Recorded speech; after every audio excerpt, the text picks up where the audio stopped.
Avez-vous déjà entendu le terme « burn-out » ? C'est un état où vous avez travaillé si dur, mais soudainement, toute votre motivation et votre passion disparaissent, laissant votre cœur vide.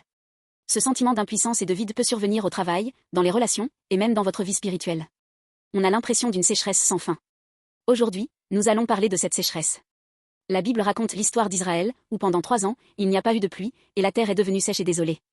Ce n'était pas seulement un phénomène météorologique, c'était une sécheresse spirituelle. Le peuple d'Israël avait abandonné Dieu et adoré Baal, un faux dieu censé apporter la pluie et l'abondance. Alors, Dieu a permis la sécheresse pour leur montrer à quel point leur croyance en Baal était futile et pour démontrer qui est le vrai Dieu, celui qui contrôle réellement la pluie. Nos vies sont pareilles. Parfois, une période arrive où tout semble sec. Des moments où, peu importe vos efforts, les choses ne s'améliorent pas et vous ne voyez aucun espoir.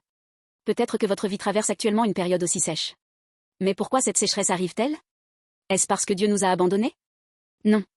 À travers cette saison sèche et douloureuse, Dieu nous dit, regardez à quel point les choses de ce monde sur lesquelles vous comptez sont vides.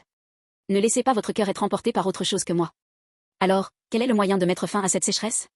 Le peuple d'Israël a crié à leur fausse idole pour la pluie, mais cela ne servait à rien. Le seul qui pouvait vraiment apporter la pluie était le Dieu unique et véritable. Ici, nous devons comprendre une vérité très importante. La profonde sécheresse spirituelle dans nos vies commence par le péché. Au moment où nous quittons Dieu, nos âmes deviennent sèches, comme une plante qui ne peut pas survivre sans eau. La seule pluie qui peut mettre fin à cette sécheresse spirituelle est Jésus-Christ. Jésus a porté tous nos péchés et a versé son sang sur la croix. Son sang est devenu la fontaine de vie qui remplit la sécheresse de nos âmes. Tout comme la sécheresse en Israël les a finalement conduits à rencontrer le vrai Dieu, les périodes sèches dans nos vies deviennent aussi un chemin important qui nous mène à Jésus. Si vous vivez une sécheresse dans votre vie en ce moment, cela pourrait être un signe précieux que Dieu vous cherche.